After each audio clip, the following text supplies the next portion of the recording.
예수를 믿기 시작했습니다. 그 중에 한 사람이 우리 할아버님이었었습니다.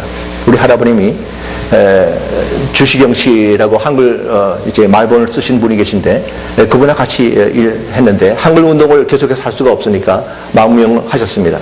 그래서 학교에서 가르치시고 또 이제 예수를 믿은 후에는 전도단을 조직을 했어요. 그래서 전도를 하셨어요. 전도단의 이름을 이렇게 붙이셨어요. 삼국전도단이라는 것을 조직을 해서 그곳 살고 있는 사람들을 위해서 복음을 증거했습니다. 그 당시에 그곳에 소련 사람, 중국 사람, 한국 사람, 그래서 삼국전도라는 것을 했습니다. 저는 그 사실을 몰랐습니다. 제가 선교사가 된 후에 그 사실을 늦게야 알았습니다. 제가 70년 후에 오하이오에서 소련 사람, 중국 사람, 한국 사람, 다른 민족들 위해서 제가 선교 활동을 하고 교회 개척을 하는 일을 하고 있습니다. 하나님이 보이지 않는 손이 저의 삶을 인도해 주셨습니다. 우연이 된 것이 아닙니다. 하나님의 세계에 우연이 없습니다. 저는 이 일을 하겠다고 계획도 안 했습니다. 기도도 안 했습니다. 많은 민족들이 이곳에 살고 있습니다. 그 중에 우리가 갈 수 없는 나라에서 온 사람들이 살고 있습니다. 우리는 소말리아에 가서 복음을 증거할 수가 없습니다. 그러나 하나님께서 저들을 보내주셨어요. 지금 콜럼버스 오하이오에 4만 명이 넘는 소말리 사람들이 살고 있습니다. 그 사람들이 한 12, 13년 전부터 오기 시작했습니다. 그 사람들을 놓고 많은 기도를 해왔습니다. 작년까지만 해도 10몇 년 동안에 우리가 알고 있던 꼭 한 사람만이 예수를 믿는 걸로 알고 있었습니다. 꼭 한 사람, 12년 년 동안에 많은 사람들이 기도했습니다. 많은 교회가 그 일을 위해서 노력을 했습니다. 그러나 꼭 한 사람, 예수를 믿는 사람이 있었다고 우리가 그 정보를 갖고 있었습니다. 하나님께서 보내주셨습니다.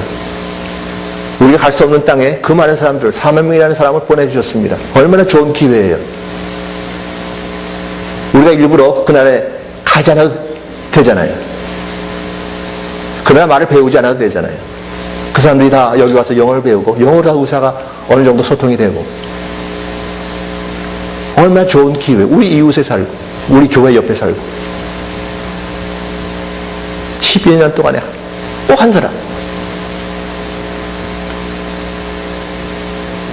근데 금년에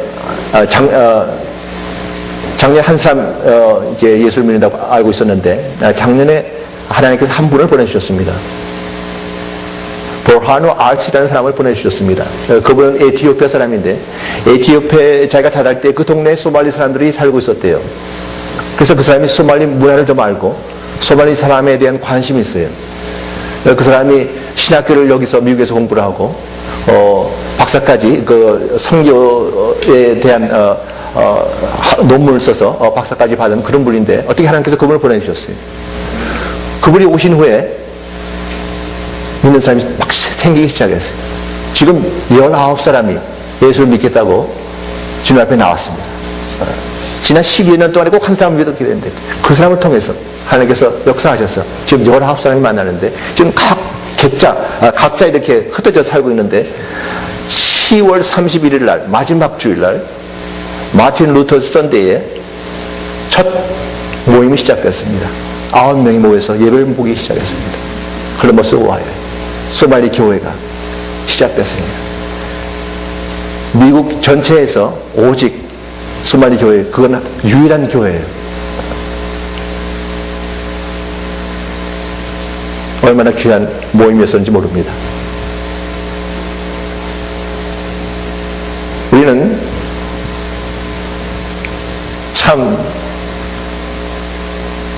참지 못하는 그런 문화 속에 살고 있습니다. 굉장히 impatient한 그런 컬처 속에 살고 있습니다.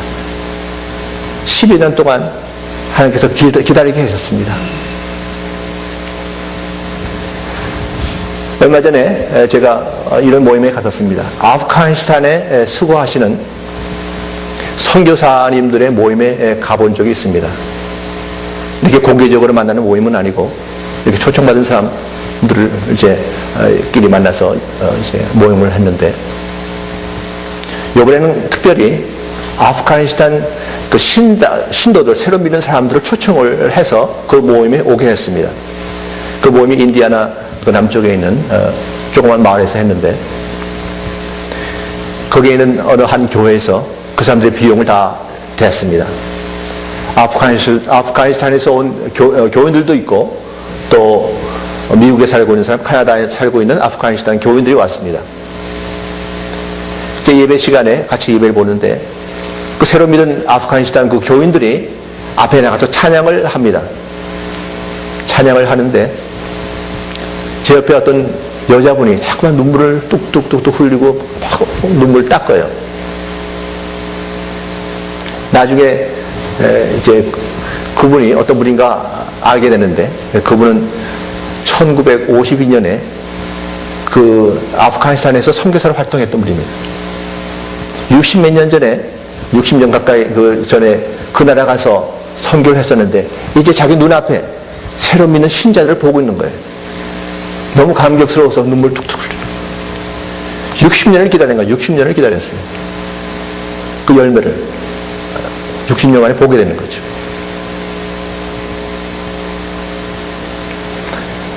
우리는 우리가 전한 복음이 언제 열매가 맺힐지 모릅니다. 그러나 우리에게 부탁하신 것은 계속해서 증거하라. 말씀을 통해서, 삶을 통해서 우리는 증거해야 할 그러한 특권, 저는 특권이라고 생각합니다. 특권이 우리에게 주어졌습니다. 요새는 단기 선교를 많이 갑니다. 그러나 그 전에 많은 사람들이 장기 선교를 하면서 자기 삶을 바쳤잖아요. 자기 삶을. 1년에 한 번 그 중국 교회가 만나서 수양회를 합니다. 금년에 7월 초에 시다벨 유니버시티에서 한 1000여 명의 그 중국 교인들이 만나서 수양회를 했습니다. 3, 4일 같이 만나서 수양회를 하는데, 금년에 특별히 초청받은 강사는 허슨 테일러의 손자였었습니다. 손자, 허슨 테일러. 허슨 테일러는 중국에 가서 평생을 바쳤죠. 그 삶을, 선교사로 활동을 했는데, 그분의 손자가 와서 스피커로 왔습니다. 이제 그분은 처음으로 그 테일러 가정에서 처음으로 중국 여자와 결혼했습니다. 그래서 지금 대만에 살고 있으면서 중국 선교를 하고 있습니다. 근데 그분 말씀 가운데 단기 선교도 좋지만은 장기 선교사가 많이 나오면 좋겠어, 그렇게 말씀하시더라고요. 삶을 나누는 거죠. 그런 선교사들이 많이 나오면 좋겠다고 말씀을 했습니다. 우리는 말씀을 통해서, 삶을 통해서 주님이 증거되어야 한다고 생각을 합니다.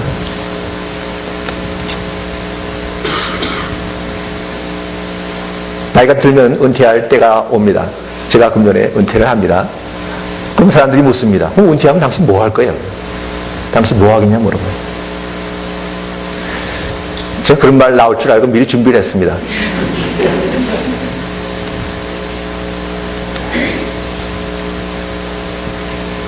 워싱턴 DC에 가면은 네이티브 아메리칸 인디안 뮤지엄이 있습니다. 여러 가지 스미소니언 뮤지엄 가운데 하나인데, 한 5, 6년 전에 새로 생겼습니다. 여기 가서 이제 보니까 그분에 대한 관심이 생기기 시작했습니다. 그래서 한 번 더 갔습니다.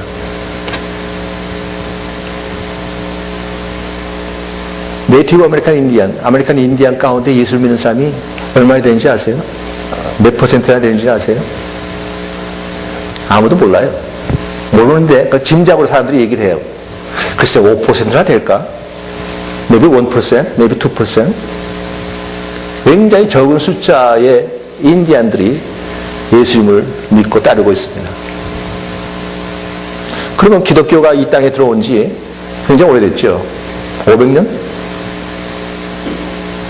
그동안 그 사람들과의 관계가 있었을 텐데 어떻게 된 거지? 그런 생각을 하게 됩니다. 노력을 했어요. 노력을 했는데 잘못했던 것 같아요. 그 노력이 잘못된 것 같아요. 저는 한국에 있을 때 미국은 크리스찬 국가라 생각을 했습니다. 많은 분들이 그렇게 생각을 했을 거예요. 미국 그러면 기독교 국가 이렇게 생각을 하는 겁니다. 그래서 서양 문화는 기독교 문화야 이렇게 생각을 합니다. 그래서 제가 그 책을 통해서 알게 된 것은 그 교회들이 그 당시 옛날 교회들이 인디안을 전도할 때 문화를 바꾸자는 생각을 먼저 했던 것 같습니다. 서양화하는. 그래서 그 사람들로 하여금 보딩스쿨에 와서 교육받고 가둬서 서양 문화를 받도록 그렇게 했던 것입니다. 이 인디안 문화는 들에서 뛰어댕겨야 돼요. 말 타고 뛰어댕기고. 근데 교실 안에 가둬놓고서는 막 주입식으로 공부를 하고 이것이 너희가 필요한 문화다. 그렇게 공부를 하니까 반감이 생기는 거죠. 문화를 통해서 복음이 전달되어야 되는데. 그래서 그 사람들 지금도 얘기를 하면은 기독교. 근데 보딩스쿨을 정책적으로 이제 정부에서 만드는 거예요. 그런데 그 실제로 운영을 하는 것은 교회를 통해서 하도록 그렇게 정부에서 만들었더라고요. 그래서 캐톨릭 교회나 우리 신교에서 보딩스쿨을 운영을 했죠. 그러니까 보딩스쿨을 운영했던 그 교회나 캐톨릭에 대한 그 불신감 같은 것, 그 좋지 않은 감정들을 갖고 있습니다. 그래서 지금 그 사람들을 향해서 복음을 증거하려고 그러면 참 힘들어요. 그래서 그 나라 사람들에 대한 그 민족들을 생각을 하면서 그러면 오하이오에 얼마나 많은 기독교인이 네이티브 인디언들이 살고 있을까 제가 조사를 해봤습니다. 우리 콜럼버스에 네이티브 아메리칸 인디언 센터라는 곳이 있어서 가봤습니다. 물어봤더니 한 3만 5천 명이 오하이오에 살고 있는데 많이 살고 있는 것이 클리브랜드에 13,000명이 산대요. 그리고 제가 살고 있는 콜럼버스에 12,000명이 산대요. 그래서 그 사람들에서 또 관심을 가지고 이제 찾아가기도 하고 만나기 시작했습니다. 지난 땡스기빙 전날은 그 사람들이 어려운 사람들, 특별히 그 인디언들 가운데서 어렵게 지내는 사람들을 위해서 터키도 나눠주고 무슨 그로서리 백을 해서 이제 놀아주기도 하고 그런 행사가 있었는데 제가 그 모임에 가서 조금 도와줬습니다. 그래서 그분과 대화하는 가운데 이런 얘기를 들었습니다. 자기는 2번 예배를 본대요. 거기 책임자가 그래요. 한 달에 두 번 예배를 본다고 해서 뭐냐고 그랬더니, 그 purification ceremony래요. 그래서 내가 관심 있어서 한번 가보고 싶다고. 그래서 한번 가봤습니다. 자기네 뒷바닥에다가 이렇게 음악 같은 것을 이제 스트럭처를 만들어 놓고, 트리를 가지고 이렇게 스트럭처를 만들어 놓고, 그 위에 담요를 덮고, 그 안에 뜨겁게 해가지고 그 안에서 한 시간이고 앉아 있는 거예요. 그러면서 그렇게 하면은 거기서 치료가 생기고 용서가 생기고 화해가 생기고 그렇게 믿는 거예요.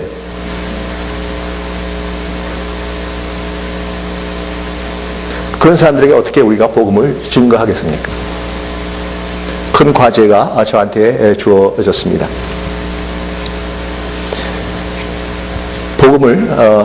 복음은 증거하라고 했습니다. 그것은 우리의 힘으로 하는 것이 아닙니다. 성령께서 우리로 하여금 활동하도록 도와주십니다. 허슨 테일러가 이렇게 기도를 시작했다고 합니다. 주님, 제가 이것이 필요합니다. 도와주십시오. 그 다음에 기도 내용이 바뀌었습니다. 오 하나님, 제가 주님의 일에 동참하겠습니다. 주님과 함께 일하겠습니다. 또 기도 내용이 바뀌었습니다. 오 하나님 아버지, 제가 할 수 있는 것은 아무것도 없습니다. 주님의 일 주님께 하십시오. 저는 주님의 일 할 수가 없습니다. 그러나 저를 통해서 하십시오. 저는 사람을 변화시킬 수가 없습니다. 여러분께서 사람을 변화시킬 수가 없습니다. 성령께서 사람을 변화시킵니다. 성령께 우리가 매달려야 합니다. 성령의 지배를 받아야 합니다. 오늘 읽은 말씀 사도행전 1장 8절에 오직 성령이 너에게 임하시면 너희